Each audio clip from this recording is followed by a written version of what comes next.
지금부터 실전이에요. 이제까지 전해드렸던 내용에서 좀 더 나아간 차원의 요령들 받아들일 준비가 되셨나요? 가볍고 산뜻한 독해가 무엇인지 보여드리죠.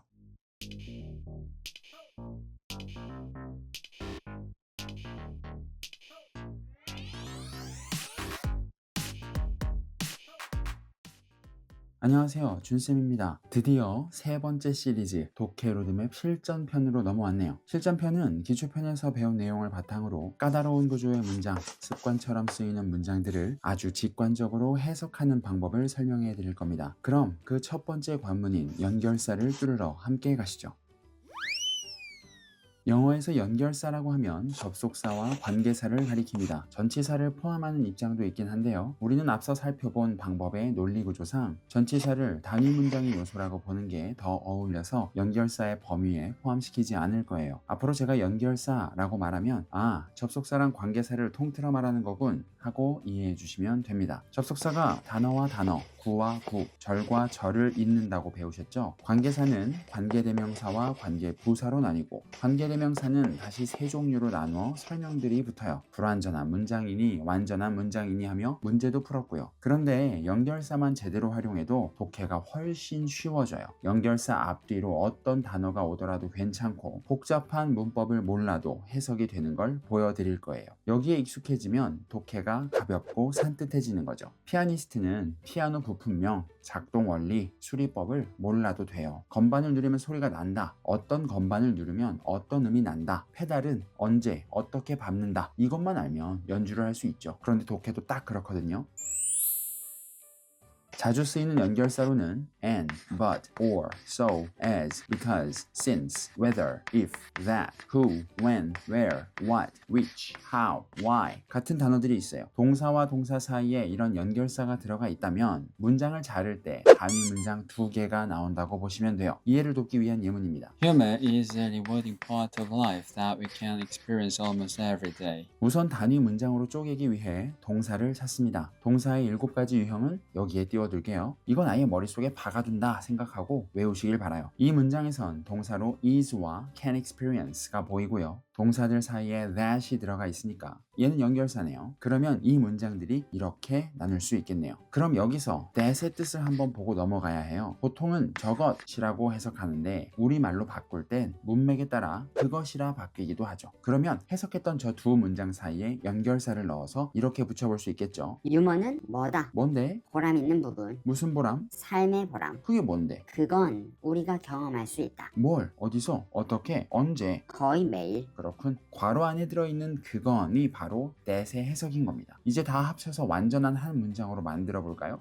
유머는 우리가 거의 매일 경험할 수 있는 삶의 보람 있는 부분이다. 이 두 문장을 해석할 때에도 화자에게 던진 질문에 대답이 바로 따라 나오는 걸 볼 수 있어요. 이제 좀 더 긴 문장으로 가보도록 하죠. 길이만 길어졌을 뿐 기본 원리는 같으니까 너무 긴장하지는 마시고요. 한번 봅시다. An interesting aspect is that having forgotten certain information like parts of your French vocabulary, you are able to relearn it much faster than someone who has never studied French before. 마침표가 하나니까 한 문장 같지만 동사 기준으로 보면 총 3개의 문장이죠. 고급 문장이라고 해봐야 별게 아니에요. 단위 문장으로 잘 나눌 수 있다면 독해는 쉬워집니다. 이번에도 연결사들은 일단 빼고 나누어 보도록 할게요. 중간에 문장 하나가 통으로 빠진 게 보이시죠? 네, 이게 빠졌습니다. 문장 안에 동사가 없어서 단위 문장이 될 수 없어요. having은 현재 분사인데 그 앞에 be 동사가 없으면 동사로 보지 않습니다. 이건 얼마 후에 다룰 분사 구문 파트에서 더 자세히 살펴보기로 할게요. 이제 해석했던 문장들 사이사이에 연결사 that과 who를 넣어 볼 거예요. 머릿속에 물음표 띄워놓기 기법을 적용해서 that은 이전 예문에서와 같이 그것으로 해석하고 우리에게 익숙한 who는 의문사니까 누구냐면 이라고 해석하는 거예요. 한번 볼게요. 흥미로운 측면이 있다. 그게 뭔데? 그건 당신이 다시 배울 수 있다는 것이다. 뭘? 그걸 어떻게? 훨씬 더 빨리. 뭐보다? 누구보다? 누군가. 그게 누군데? 누구냐면 공부해 본 적이 없는 사람. 뭘 공부해 본 적이 없는 건데? 프랑스어를 이전에. 그렇군. 중간에 통으로 빠져버린 문장은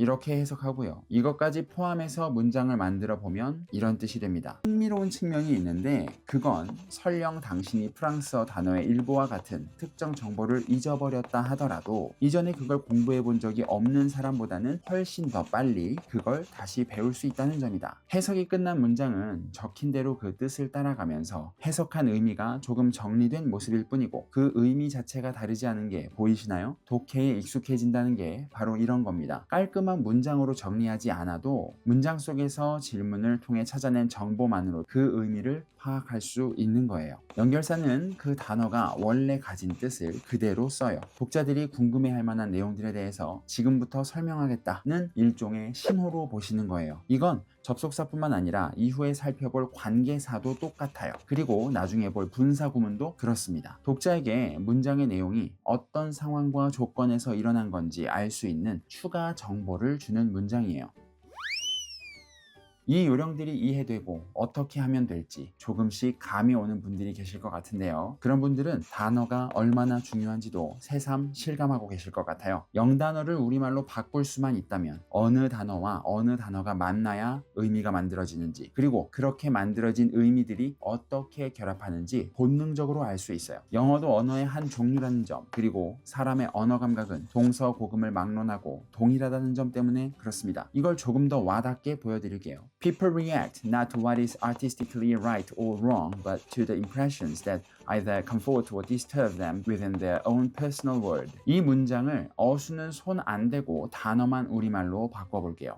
사람들은 반응한다. 뭐뭐가 아니라 무엇을 향해, 무엇이 뭐뭐다. 예술적으로 옳은 것 또는 잘못된 것. 그러나 무엇을 향해, 인상, 느낌, 그것 무엇 중 하나 편안하게 하다 또는 성가시게 하다. 그들을 어디 안에서 그들의 자신의 개인적 세상. 그리고 전치사와 명사, 조동사와 동사 정도만 자연스럽게 연결되도록 손을 보면 이렇게 돼요. 사람들은 반응한다. 무엇에 대해서가 아니라 무엇인지, 예술적으로 옳거나 잘못된 것. 그러나 인상, 느낌에 대해 그것은 편안하게 하거나 성가시게 하는 것 중 하나. 그들 자신의 개인적 세상 속에서. 한국어 기준에서 이 두 문장을 평가하면 좋은 점수는 안 나올 거예요. 그런데도 문장이 전달하는 의미는 파악이 되시죠? 이 문장의 완전한 해석은 이렇습니다. 사람들은 무엇이 예술적으로 옳고 그른지가 아니라 그들 자신의 개인적 세상 속에서 그들을 편안하게 하거나 혹은 성가시게 하는 인상에 반응한다. 독해를 할 때 중요한 건